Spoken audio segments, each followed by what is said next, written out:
buah anggur?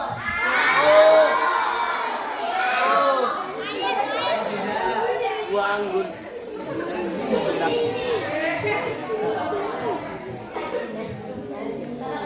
Anggur yang mulanya dikenal dari jenis angguria yang tumbuh di sekitar pegunungan Kaukasus bagian tenggara, lalu menyebar ke Amerika Utara, Amerika Selatan, Eropa, dan selanjutnya ke Asia yang termasuk Indonesia. Anggur merupakan tanaman tertua. Sejak zaman Nabi Nuh, anggur telah dibudidayakan secara luas.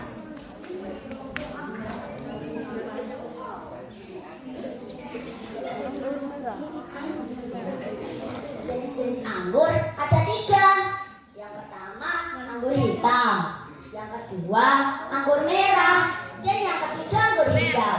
Siapa yang pernah makan anggur hitam?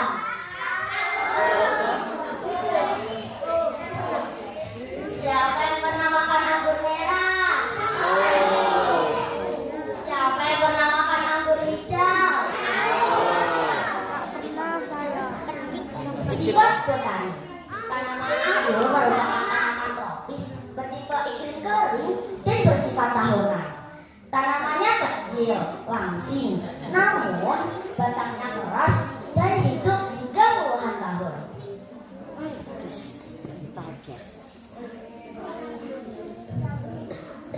Daun dan batang. Daunnya lebar, bercangkap menjari, dan berbulu kasar. Batangnya kecil, panjang, dan bercabang. Batangnya kuat dan bentuknya persegi. Bentuk akar. Tanamannya mempunyai akar tunggang dan akar samping yang dalam dan kuat hingga tahan kekeringan. Bentuk-bentuk anggur juga bermacam-macam loh teman-teman. Ada yang bulat, sedikit panjang, dan oval.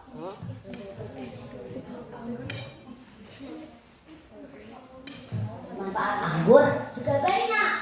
Punya potensi anti kanker, meningkatkan daya tahan tubuh, membantu menurunkan berat badan, menjaga kesehatan tulang, meningkatkan kesehatan kulit.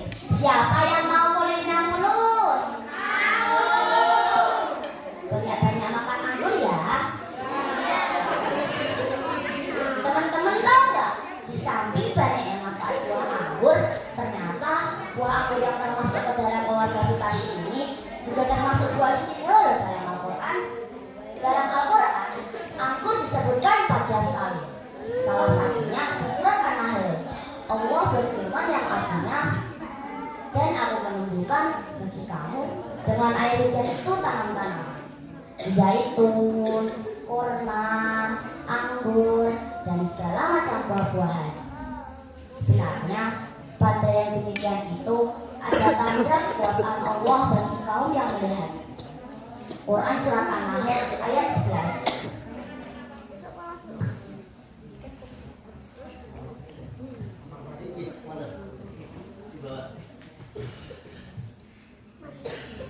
Dan di balik buah anggur ada sebuah kisah menarik tentang kejujuran sang penjaga kebun anggur. Teman-teman mau dengar ceritanya enggak?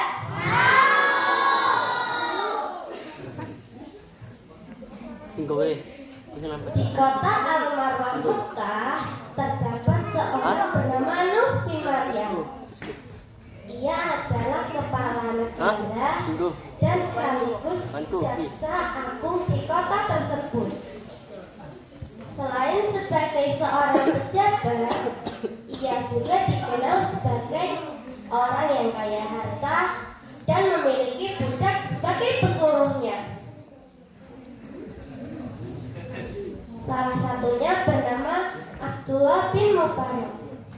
Dia adalah orang yang ramah dan pandai bergaul. Walaupun memiliki kelebihan kenikmatan duniawi yang serba berkecukupan, Nuh bin Maryam selalu bersikap bijak dalam menghadapi berbagai permasalahan. Alkisah, suatu ketika memberikan amanah kepada Abdullah bin Mubarak. Dia berkata, "Wahai Mubarak, jagalah kebun anggurku, peliharalah, siramilah sampai waktunya panen tiba."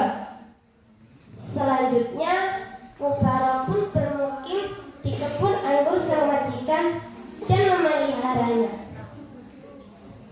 Setelah beberapa bulan kemudian, sang majikan datang dan memanggil budaknya. Dia berkata,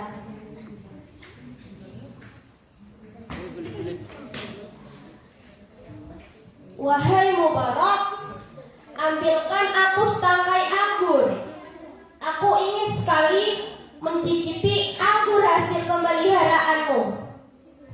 Mubarak pun bergegas memetik setangkai anggur dan diberikan kepada tuannya. Namun, apa yang terjadi? Setelah tuannya memakan sebutir anggur, dia pun membuang dan sambil berkata, "Ini masa Mubarak." Dengan nada kecewa, sang majikan kembali memerintah sang budak itu, "Carikan anggur yang manis."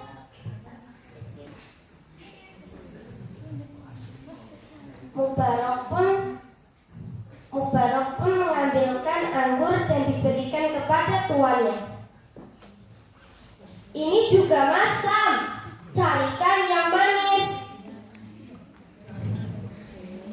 Kata-kata itu kembali keluar dari mulut sang majikan. Mubarak pun mengambilkan anggur yang ketiga kalinya.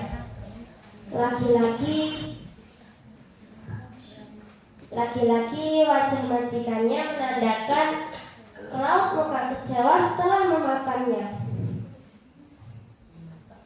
"Ini masam, carikan yang manis."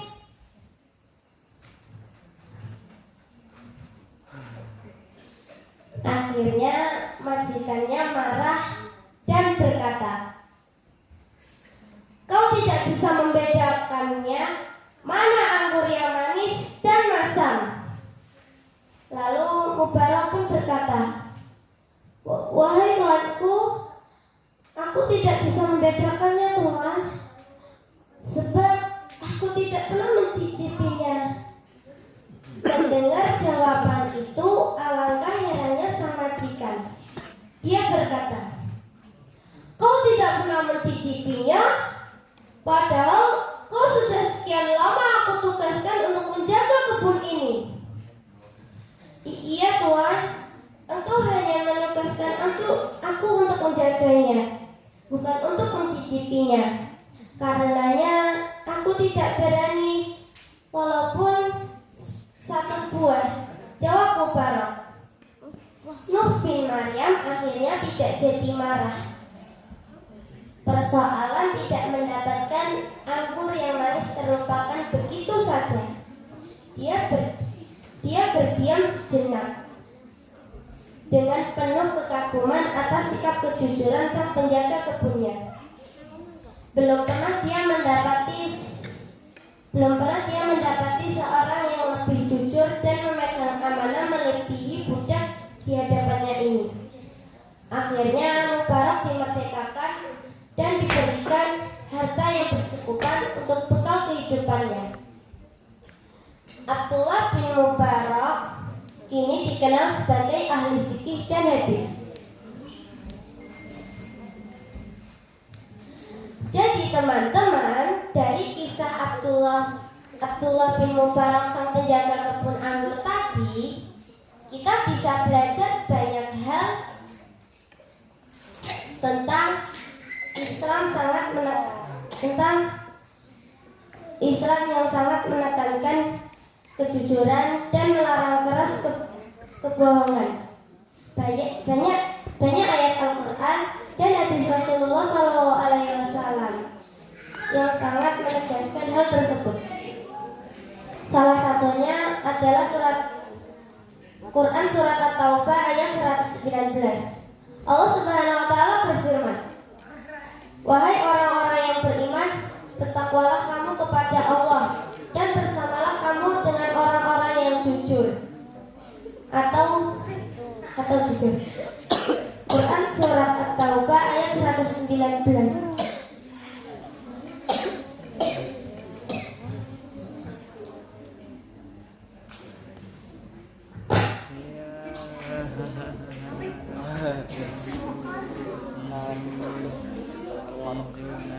Ngantuk, tampil ngantuk.